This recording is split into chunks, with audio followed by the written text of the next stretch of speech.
Hello Flosstube, and welcome to my biscornu tutorial that was requested of me.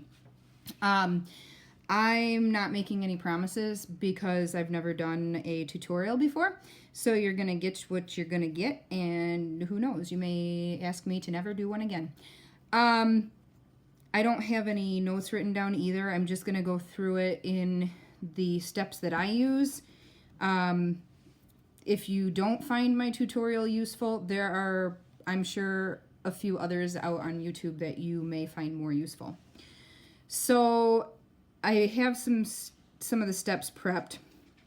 Basically, and I'm doing a very miniature so that I can fit this all in for you. You're gonna end up, you're gonna start with your stitched piece. Your stitched piece would be in here.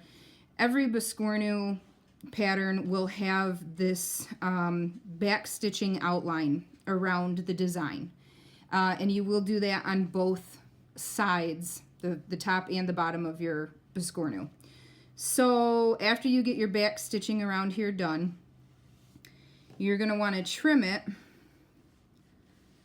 to where I usually do about 3/8 of an inch. I like to have a little bit of a seam allowance there, just to make sure it's stable. So you're just gonna, I really hope this camera is focusing for you guys. I'll have to watch this before I upload and possibly redo. Who knows, maybe I'll have to have my husband film for me. All right, so now I have it trimmed. After you have your two sides trimmed, you want to make a crease. And because you have your back stitching, are you kidding me, dog? No. Because you have your back stitching, you'll be able to make a nice fold, even just with finger pressing. That's all I do. Good grief, this dog. Out.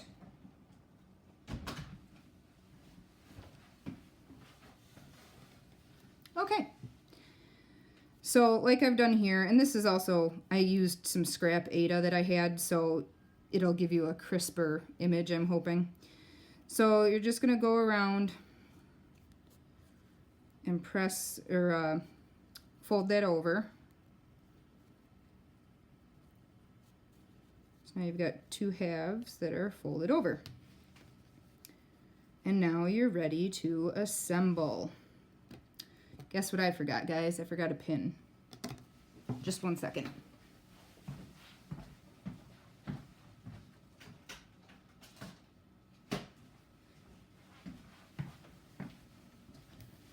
I knew I would forget something. Okay. So when you stack your two pieces to stitch together, they need to alternate. The points need to. So what I like to do, I believe what's in most instructions, is to find the center. You can count. I'm going to do the lazy method since we're just doing a quick and dirty little tutorial. So find your center and mark it with a pin, and you're going to line up one of the points with that center. For starting the thread, I've done it a few different ways. I have done it to where I finish my back stitching with a very long piece of thread so that when I get to the corner, I can keep the needle and thread going and start whip stitching this together. I've also done it to where I tuck underneath. I don't even know if I'm in the camera's view. Good grief, you guys, I'm sorry. I've done it where I tuck underneath stitches that are in the pattern, and I've done it weaving in the back stitching, which is what I'm going to have to do today because I didn't actually take the time to stitch a pattern. Guess what else I didn't take the time to do? Go get my finished biscornus out of the basement to show you guys. Sorry. Okay. Starting can be a little bit tricky. Corners can be a little bit tricky because you've got this extra fabric. You just kind of have to wiggle it under, I guess. So you're going to start with your fabric folded. And you're going to match up. You can see I've matched it up flat. It will, I want to go this direction, sorry. Because I'm going to start in that corner. If you start with two overlapping like this, you're going to end up going the right direction. I hope this all makes sense to you guys. I apologize if it doesn't. I'm just going to bring the needle up in that corner.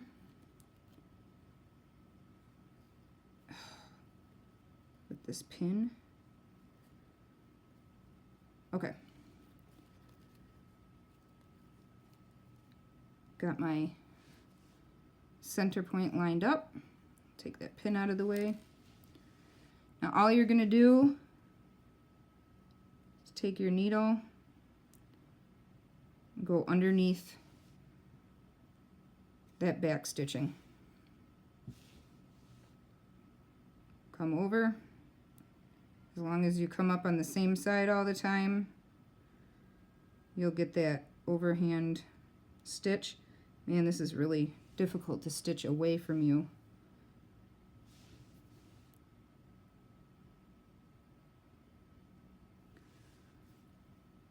So there you go. You're starting to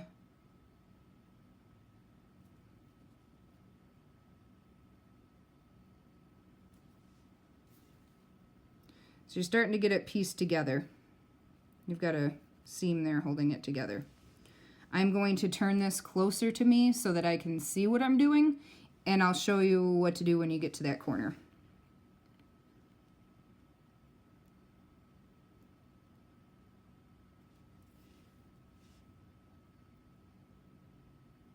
Man, I don't know why I'm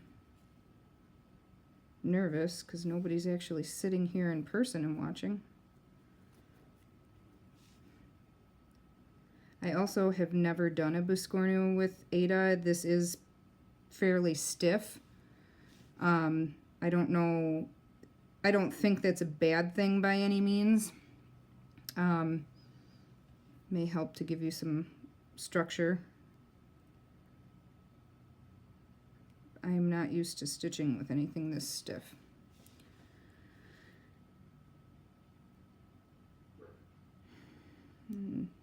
Now the doggy is barking at a neighbor. You know, I do have to apologize because I had promised this would be done on by Sunday night. And then we got a lovely winter storm this weekend, freezing rain and everything. And I couldn't kick my family out of the house to give me some peace and quiet to do it. So, you're getting it Tuesday. All right, so now you can see I've gotten to that first point, the first turn I'm going to have to make. These two pieces are connected now. All you're going to do is fold this, tuck that extra fabric underneath there. Just takes a little bit of practice. And keep going with the next back stitch. So one of the nice things about biscornus is that you can actually make it, you don't have to buy specifically a biscornu pattern. You can use any pattern that is a perfect square, which I have done before. I will post a couple of pictures in the group. I have a couple pictures of biscornus I have done. One is a picture of violets or a cross stitch pattern of violets, and it takes up the whole top. And it's just a perfect square pattern, so that's what I did. Okay, so I rounded the first corner there. You can see it coming together. I have the next step prepared. Oh, look at that, I can be prepared. Okay, so here you can start to see the shape where you get those zigzag sides. So I've come all the way to this last, I am a floss licker, so I am licking my floss to thread my needle.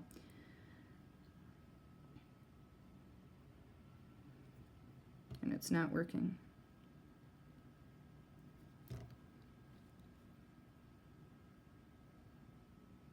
We are close to the point where we're going to stuff this.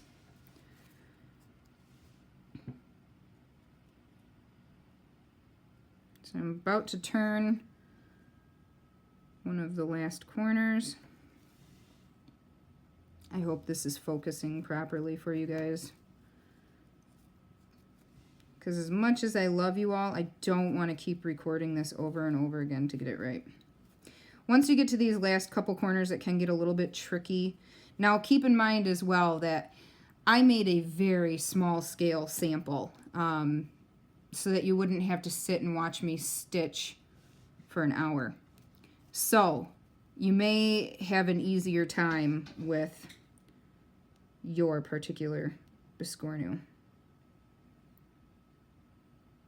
Just going to pick up the next 2 back stitches, one on each side.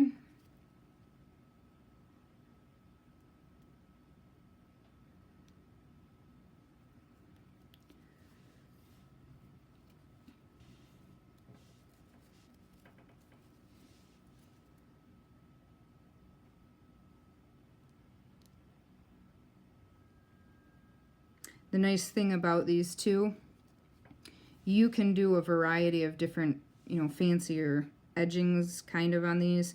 You can do your back stitch in any color you want, because as you can see, the back stitch does show, that seam shows. So you can complement your design choice. You can go with something that's not going to be as visible by matching your thread or your floss to your fabric. You can do beads. After you complete a stitch, you can put a bead on the needle and go to your next one. I have done one where I did a bead with every single stitch. You could space them out to be every other or every 3, whatever you prefer. So at this point, because of how small this is, I'm going to stop stitching and start stuffing after I let this troublemaker dog in. Come on.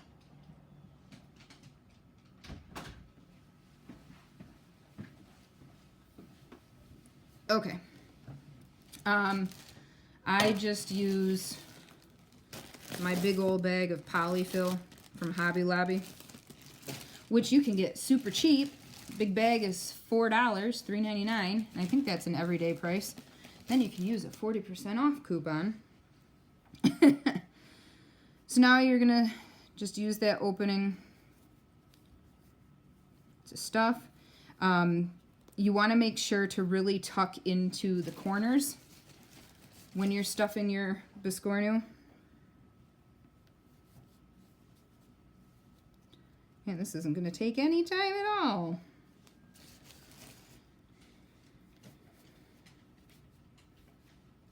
All right, I think that's pretty good. You want it kind of firm. So, you can test it out. Yeah, that might even be a little bit too much. Really to whatever you prefer. It's your biscornu. Do what you want. Unless you're part of the biscornu swap, then it's not really your biscornu, but you can still do whatever you want because you're making it as a gift. Once you have it stuffed, you're just going to go back to completing that seam with the back stitching rows, same as you have been. I apologize if my fat hands are in the way. I'm trying to make sure that I'm aiming towards the camera. I always have trouble with cameras or the iPad and the phone when I'm trying to record. I try looking at the middle, but that's not where the camera is, and I always screw that up. Rounding the last corner. And if you have trouble with the corners, you can always do one stitch at a time too. Come up on this side, and then come up on the other one, and pull it together for the first couple. No reason not to do it that way. Then as you're as you're pulling that tight, just make sure you're tucking in that extra fabric. At this point, they kind of remind me of those plastic canvas little, oh, I don't know what they're called. Stephanie, Ivy House Crafter, just mentioned them on one of her recent videos. You have the cheeks that you squeeze and it opens up and you can put like a little Hershey Kiss in there. Or I just sound crazy if nobody knows what I'm talking about. No big deal, I'm used to it. I'm almost done, guys. I'm going to turn this away from you so I can stitch it up a little bit faster.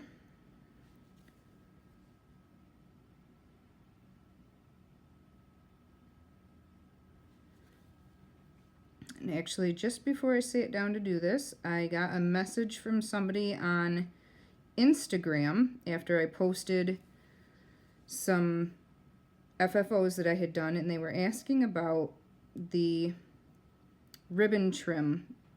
And it's like the squiggly ribbon or wonky ribbon that Shepherd's Bush is famous for. She was asking if it was difficult, and I mentioned that I was not opposed to doing a tutorial on that as well if she was interested. Otherwise, it can be found on YouTube. That is where I found it originally.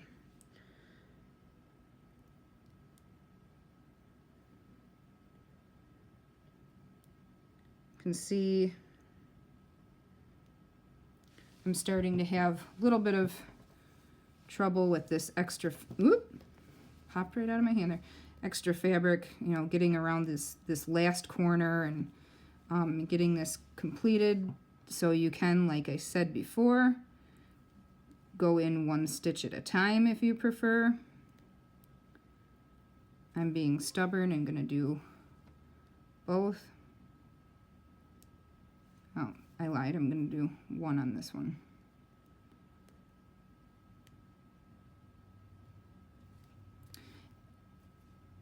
I tried to use a color that would show up for you guys, so I hope that the brown didn't blend too much with the table, because I didn't think of that until after the fact.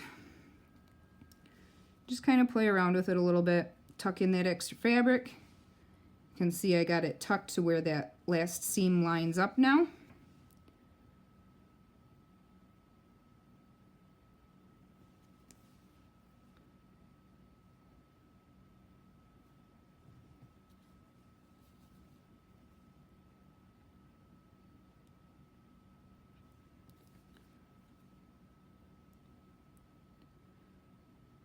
I really hope that this video helps you guys understand it a little bit better. I don't want anybody to feel intimidated, because if I am making this look difficult, I promise it's not as hard as I'm making it look. Carrie, House of Floss and Fluff, she is now addicted to biscornus. Once you do your first one, they're not scary. And they are a lot easier than it looks. I have every confidence in everybody. All right, I am down to my last 3 stitches.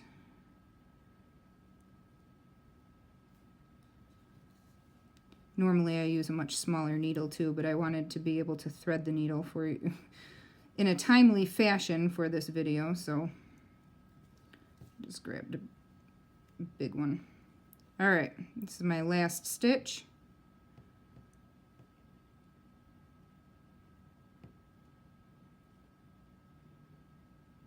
if I can pick up that last back stitch. Good grief. Okay, last stitch. So now you can see the shape all the way around. I like to take one stitch to make a knot, and all I do is pick up part of that seam, pull my needle through almost all the way, put the needle through that loop and pull. Then you can just weave your needle into the seam, much like you would do finishing off on the back. You can see I am so sorry if this is jiggling. I just noticed I bumped the table. Pull your needle through. I might have to refilm this whole thing. Snip. Complete. Now, you can leave it like this. I have one that I left without a button in the center because I had a big design on it and I didn't want to cover it up.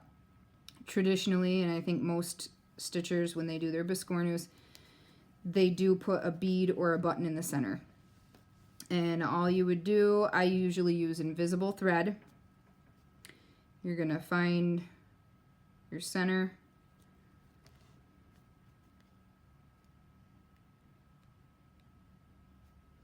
Obviously put your bead or button, you know, on your needle. Go back down.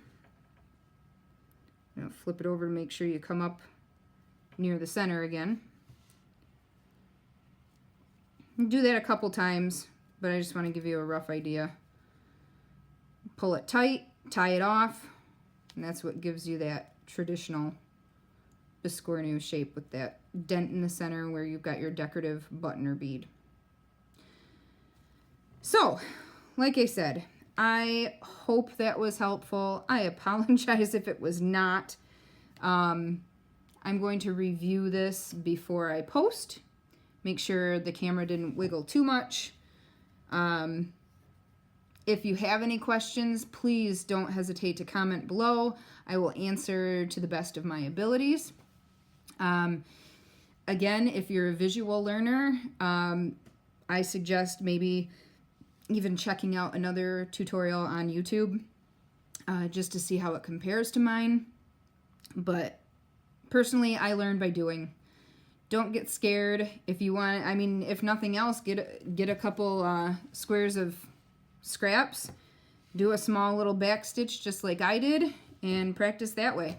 So I hope you guys found it helpful. I'm so excited for this biscornu swap.